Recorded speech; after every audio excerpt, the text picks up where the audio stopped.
Fantastic to have you here on the show, Brooke. I'm really excited to hear your journey and what it is that you're doing right now.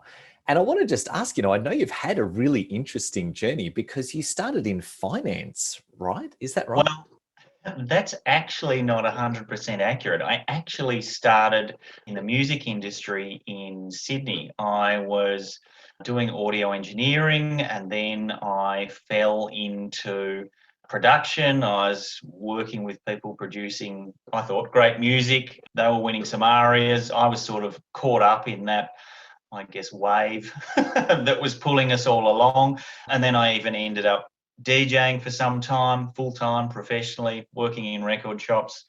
And then I got to the point where I thought, well, hey, starting to hit over 30, 35, coming into 40, do I really want to do this for the rest of my life? I think it's great when you're young, but you need a lot of energy. So I thought, okay, I've got to change tack here. I need to navigate my way out of where I've been for so long. And yeah, somehow I managed to get a job in finance. Don't ask me, don't ask me how. But yeah, ended up working as a personal banker, looking after high net worth clients, selling products right across the portfolio. Couldn't stand it. It certainly wasn't me coming from a creative background, but I used it as a springboard to, good salary. So I was fortunate in that regard and was able to, train myself up and essentially try and head in the direction that I wanted to go. So during that time, I stumbled across an authentic traditional Chinese martial arts master in Melbourne. And I thought, okay, well, I can either let this opportunity just pass me by or I can really sink my teeth into this chance. And so I did. And then, so still working in various finance positions, but ended up training in China, Shaolin Temple, multiple times, Southeast Asia, and seeing these amazing masters, healers, practitioners, and seeing the relationships between, these old traditional martial arts and traditional medicine systems. And so that basically inspired me to go, right, well, I need to get a body work modality sort of under my belt so that I can get a better view of all these things that I've seen. So that's basically what inspired me. There's also another little sort of branch of this story as well. There's a mentor in Hobart, Tasmania, who's known me my entire life. He's a martial artist as well, very high level. I didn't know how high at the time, but as I was going through my journey in Melbourne, training under my master, I would talk to him and he'd sort of help me along as I was going through different trials and tribulations. He's also a traditional healer, tactile therapist, bone setter, and his training came out of traditional martial arts. And so it wasn't until later that I actually discovered these connections through him as well. And I got to the point where I was like, okay, I've seen all this stuff overseas. This is exactly what I want to do. I'm going to do this or break my neck. And so I sort of came to a fork in the road where I went, okay, well, I can either continue down this martial arts path, or I have to sacrifice some time to go down this other traditional medicine branch. And so I was willing to fly anywhere in the world to train with the best practitioner people that I could find. And I'd found some pretty good ones, but ironically, the best person that I ever came across had treated me my whole life.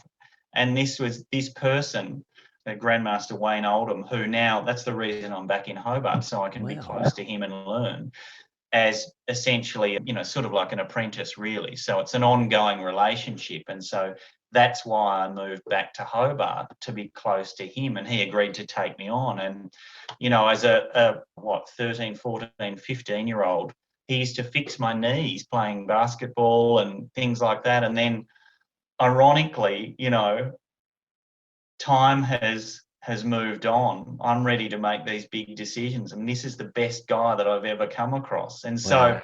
there's a bit of serendipitous, I don't know, cosmic Yeah, that's it. universal connection in there. And so that's why I'm here and I'm doing what I'm doing in Tasmania. That's a long Gee, answer, but that's it. what a fantastic story. And I agree. It's like it might not be ironically, it might be synchronicity or Yeah. synchronistically or whatever it is, but Mm. that's an amazing place to end up. And what a journey, like studying in music, going into finance, traveling Southeast Asia, and then stepping through those things. It's like three entirely different lives that you've lived there, right? Three very different industries. Yeah. A good question might be, how do you find it? Do you find it easy to flow through those different energies, the different types of businesses that you've worked in and the different types of lifestyles you've had there? Well, I think creative, on a creative sense, the music and the bodywork and it's exactly the same thing. It's exactly the same thing. I think that's just my personal opinion. Finance, business side of things, maybe not so much. That was never my bag. That was always just a holding pattern to get me where I needed to go. It was like, okay, look, I don't really enjoy this. It doesn't float my boat. However, I'm just going to use it to spring off and head in the direction I want to go. Yeah, I find it really interesting the link that you draw between creativity and bodywork. And I get that they are both maybe a little bit different to the banking industry, like whatever finance, very structured, very maybe money motivated and that sort of stuff. And then we've got the creativity and the more connection through bodywork and martial arts. What do you see as being the common ground between something like music, creativity, and then bodywork?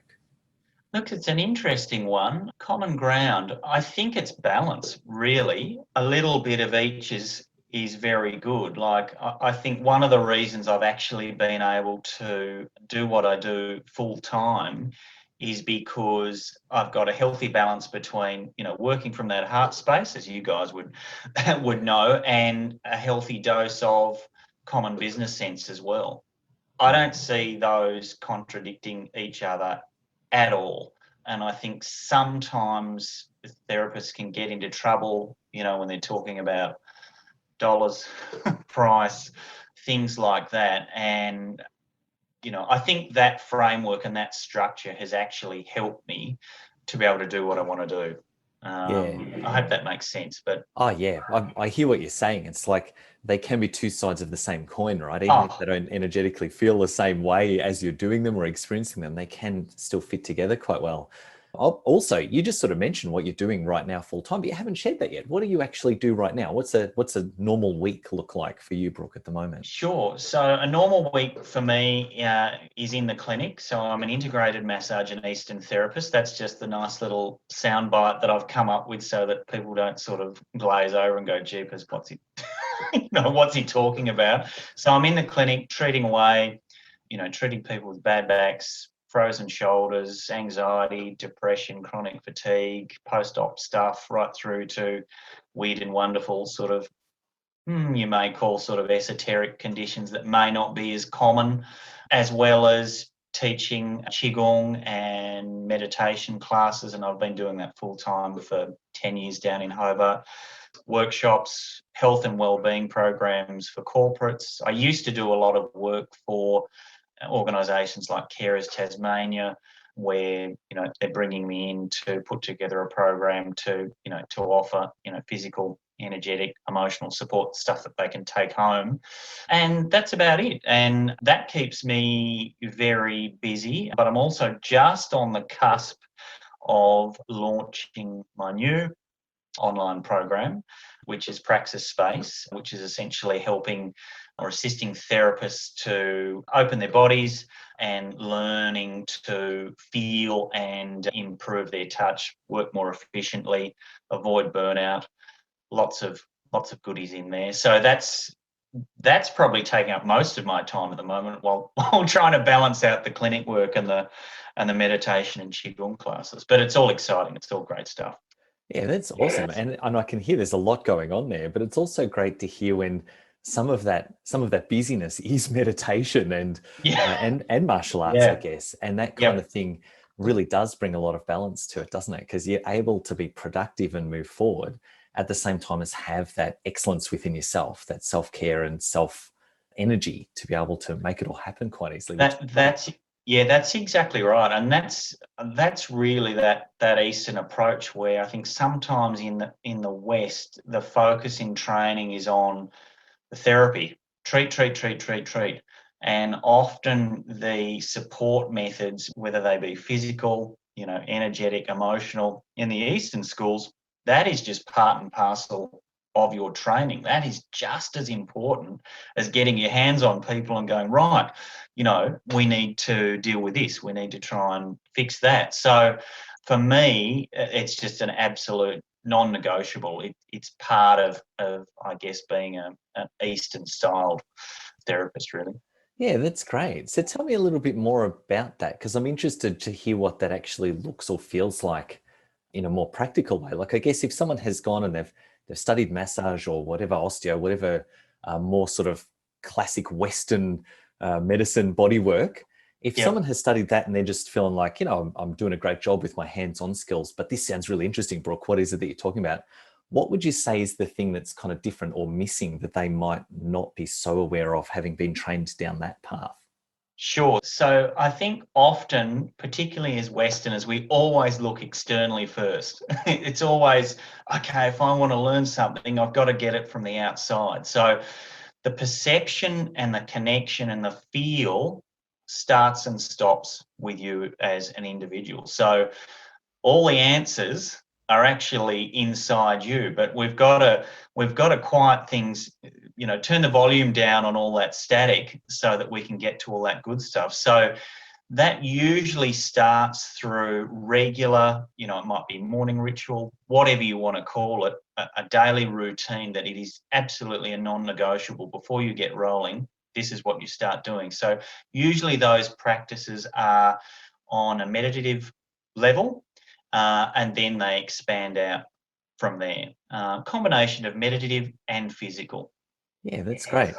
And this is going to be a very Western style question, but what's the outcome of that? What do I actually get out of heading in that direction, doing the meditation, that kind of stuff?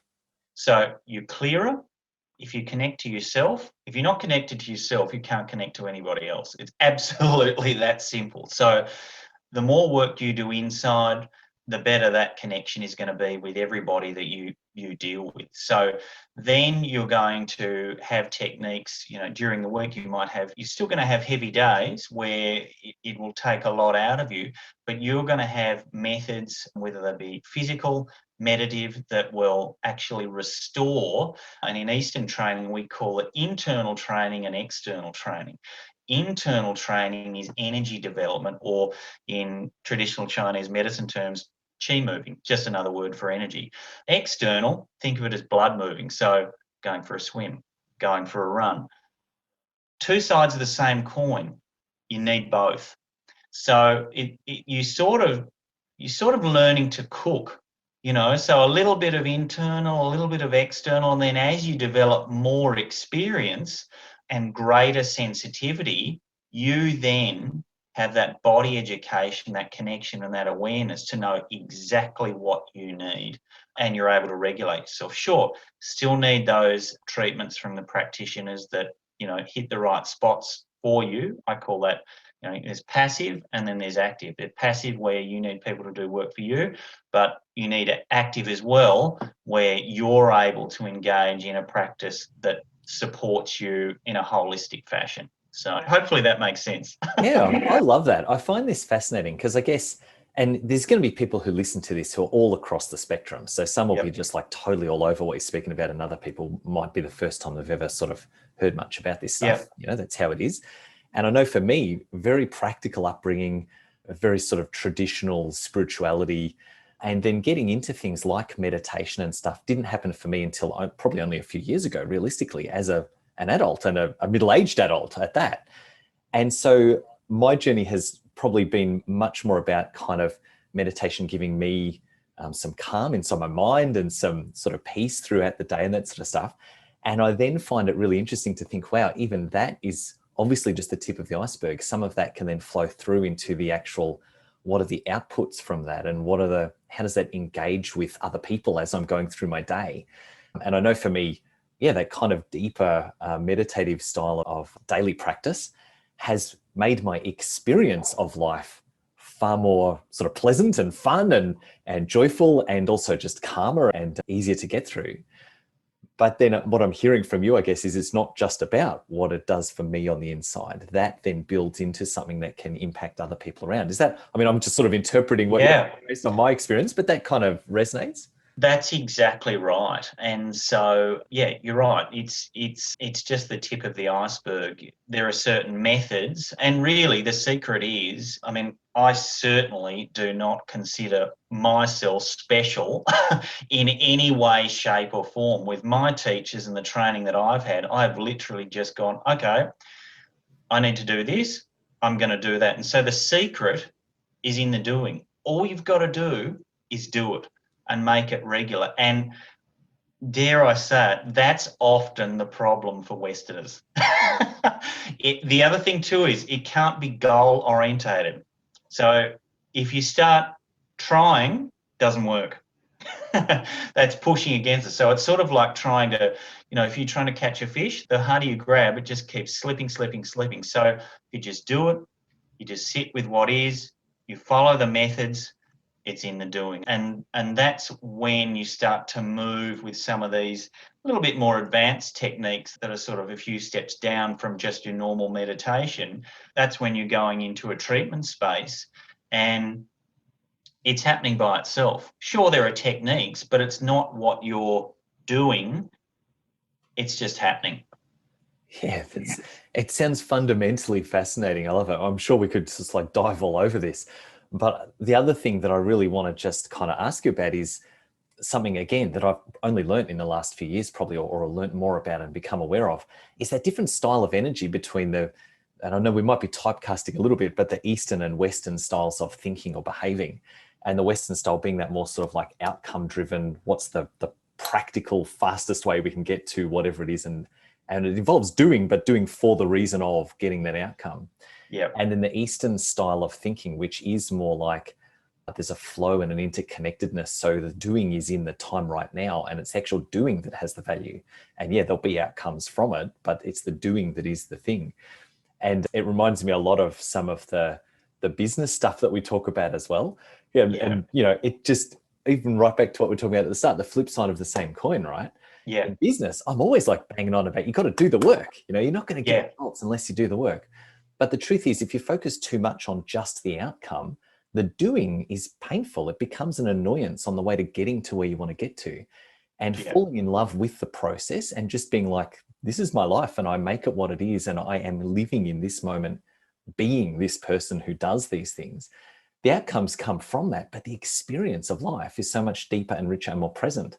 Yeah. And I think I definitely remember when I first heard concepts like this and I thought, that's not business. Like that's completely different. What is this? But the truth is, it is all connected, especially when you're in a business that you run yourself. It's like so many therapists work by themselves or in very small businesses, maybe have a small team around them. So much of the business success does come from how we are inside, how we are and how we behave personally. Yeah. Yeah, I love that. All right. Definitely. So let me ask a question. Maybe we'll turn to some of that more businessy sort of stuff for a sec. But let's think about, from your journey, if you think about right when you started, all the stuff you did with music, finance, all the training you've done, but then specifically also through running your own business up to where you're obviously quite a successful practitioner for many years now, treating lots of people and running workshops and doing all that kind of training as well. What would you say is the number one business activity that has helped you along the way, or the biggest lesson that you would have learned in a business sense? Oh, that's an interesting one. Look, there've been lots of bangs and bumps, along the As way. always, yeah. Yeah, I mean, trial and error. I think sometimes too, it's important just to try things and not be too worried about, okay, that didn't work, but this was good, and I'm going to tweak it and adjust, and then, not everything works 100% straight away, but if you have the right attitude, you can turn it into a better outcome. So, look, I think, ironically, being an Eastern-based therapist, I would actually say structure. Structure for me, often I think people have the assumption that when you're working energetically and things like that, you're always out there sort of airy-fairy in the, away with the fairies. But that's not actually true. There's a lot of structure there. And that's exactly the same with business. It's the same thing. So that's my support. And that enables me to meet a variety of different clients on a number of different levels. I used to have a clinic. I'm now out of the city a little bit, and I used to have my clinic was right next door to Parliament House in Hobart. It was a great spot while I was establishing, and I used to treat a lot of the politicians, premiers. Fascinating. And, I had to be able to talk on a professional level. I couldn't just be talking on, okay, this is whoever, they've just spent 7 weeks on a Bali retreat in Ubud or something like that. And so, yeah, I think being able to connect with people on a variety of different levels, earning their trust, and then once they feel the benefits and the results, delivering in a professional fashion, you're away. I think that's just my personal opinion. So structure and professionalism, and aim high. Don't look at don't compare yourself to other practitioners that are potentially on the same level as you. Look at practitioners that are killing it, and then try and model on that. So I've sort of tried to, I guess, embody those types of traits so that, do this. I don't want to do anything else. So I want to make this work. So, I'm going to break my neck to make sure that I'm ticking all the boxes to ensure I don't have to go back to a corporate job or something that I can't stand. So, yeah, hopefully that answers the question. I think that's great. You've given us a bunch of advice there. It's really good. And I guess even the very first thing you said in that little part is just to keep moving through the different things, not to get put off when something doesn't work, but to keep experimenting and moving through. And I reckon that even to foundationally support the other bits of advice that you've given there, just the ability to keep moving through, it's obviously got you where you are and is a really good standard practice in business to be able to pick up and move, because there's always going to be challenges, right? That's life and business. Yeah. And so being able to say, oh, well, it was just didn't work the way I wanted it to, or that was a mistake or whatever, and being able to stand back up again and still just move through the next mistakes, the next stage, that's a really normal way to move through creating a great business. So yeah, I love that advice and well done. Thanks, Brooke. No worries. What if we sort of flip that coin and go, what was your biggest challenge, do you think, in creating the business that you've got now? Along the way, was there a point where you're just like, oh, this is a big hurdle or a massive roadblock? And how did you overcome that or get around it? Probably the biggest roadblock was when I was in the CBD, things were starting to pick up, lots of bookings, lots of people coming through. And then I was starting to look at, okay, do I put people on staff? Do I scale this up? And for me, it was really tough because I didn't want to lose my integrity. I didn't want to turn myself into a factory. And so I sort of had a look down that passageway and employed staff, just like we were talking, a minute ago. Don't be afraid to try things. So tried it. Okay, did I like it? Maybe not. I found it was, just for me personally, of course, it didn't work out. So I thought, okay, well, how do I deal with this workload that's coming through? Ensure I'm not absolutely burnt out, but at the same time, feel like I'm getting remunerated properly for all this hard work. And so that passage of time was really tricky. I just had to throw away some old ideas that I had about what I was doing, essentially, and move forward. And I haven't regretted it at all. So for me, it was a case of, okay, well, I'm not going to turn into a giant massage factory. I'm going to keep it just me. So, and ironically, people only wanted to see me anyway. So bringing on more people for me personally didn't work. And so I essentially downsized.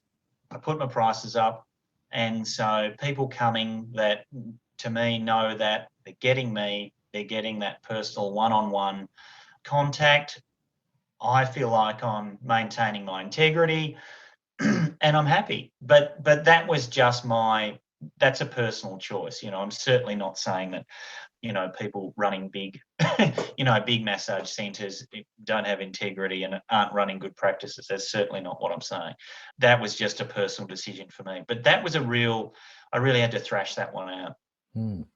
And it sounds like a lot of that has then informed what's happened since as well. Like when you were talking about keeping your personal energy high and knowing how to balance the practical work with the internal work, maybe, quite often what we see is the challenges like that are things that lead us to our own truth, our own way of being able to understand the world is based on how we've overcome challenges. And then that turns into the message that we then give out to everybody else. I've learned these things. This is what I'm now able to teach. And I know you mentioned earlier you're starting an online program. Now, from what I know of what you've told me about this before, that's aimed more at helping other practitioners to follow through some of those more energetic style techniques. Is that right? Tell us a bit more about that. Yeah, that's right. And now I know in this podcast we've sort of been talking about, Eastern side, Western side, but the reality is in my training, the masters that I've trained with and practitioners, it's not a case of Eastern and Western. It's taking it all in and adding tools that you like and tools that work for you. And the more tools that you've got in your toolbox, the greater range of proficiency you've got to deal with anything. So when I say, okay, I'm an Eastern practitioner, that's not, I'm not a purist by any sense of the word. I'm using all sorts of stuff. I'm using Eastern stuff. I'm using Western stuff. It's all on, and it's all up for use, so that when people are walking in, I can deal with whatever's coming through. But really, yeah, this program it's designed to improve people's quality of touch, to work in a meditative sense. There's a different energetic and physical quality that comes with that. You're then moving into a broader treatment range, treatment scope. So, whether you're a remedial massager or a myotherapist and you think, hang on, this is my lot. Well, no, it's not actually. With a few self-care techniques and a practice you start to implement, you can then start to fill your existing treatment techniques with this approach. So it doesn't oppose anything you're doing. It actually enhances it. So think of it as sort of like software. Think of it as okay, you're a myo, you're osteo. It's not going to contradict any of that.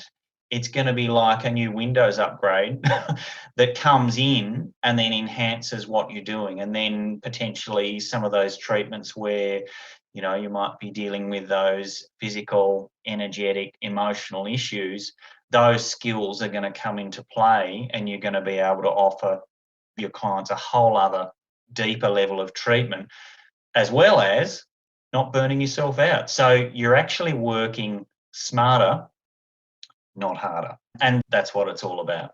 I love that. I love the idea of it being like a software upgrade too. It's like it just installs itself in there and then everything runs a bit faster and a bit better and, looks a bit nicer, all that kind of stuff. Yeah, that sounds really interesting. Look, a bunch of the people that listen to this podcast are therapists, as you'd know. If their sort of ears are pricking up right now and they're interested in learning more about that program or even just connecting with you, seeing the kind of stuff that you're doing, where can they do that? Do you have a website we can give them? Yes, certainly. So there's the Praxis Space Facebook page and also the website, www.mypraxisspace.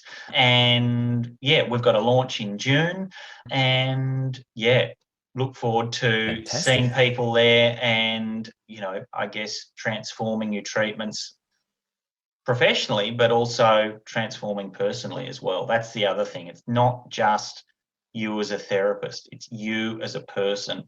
And when you start to work these techniques and these methods into your life through the training, it spreads through everything. Yeah, it sounds absolutely fascinating. And I know there'll be people who are interested. So we'll pop those links in the show notes for anyone who wants to click through and take a look at what you're doing. And I'm assuming there'll be some stuff there where they can just, I don't know, watch a couple of free videos and sure, get a feel for what you do before looking at programs and things. But just from what I know of you, Brooke, I know that if someone does jump in and do a program with you, I'm sure they'll have an amazing interaction with you and a great result from that. I guess before we finish up for today, is there one thing that you would say is your main piece of advice, your big, like, this is it, this is my gold nugget that I want to share with therapists out there in the world, all across the world? What's your number one gold nugget for helping them to be better therapists and do better in business? Okay. Don't think, just feel. Ooh, I like that. Don't think, just feel. That really is a gold nugget. I absolutely love A that. pearl. That is a pearl. Hey, thanks for being on the podcast today, Brooke. Really great to chat with you. Such an amazing story. And we've gone off on some wonderful, wonderful stories there, wonderful tangents in deep. I really hope that people will be able to connect with you and take hold or take part in those programs you've got. Thanks for being on the podcast today. It's been an awesome pleasure. Pleasure. Thanks for having me.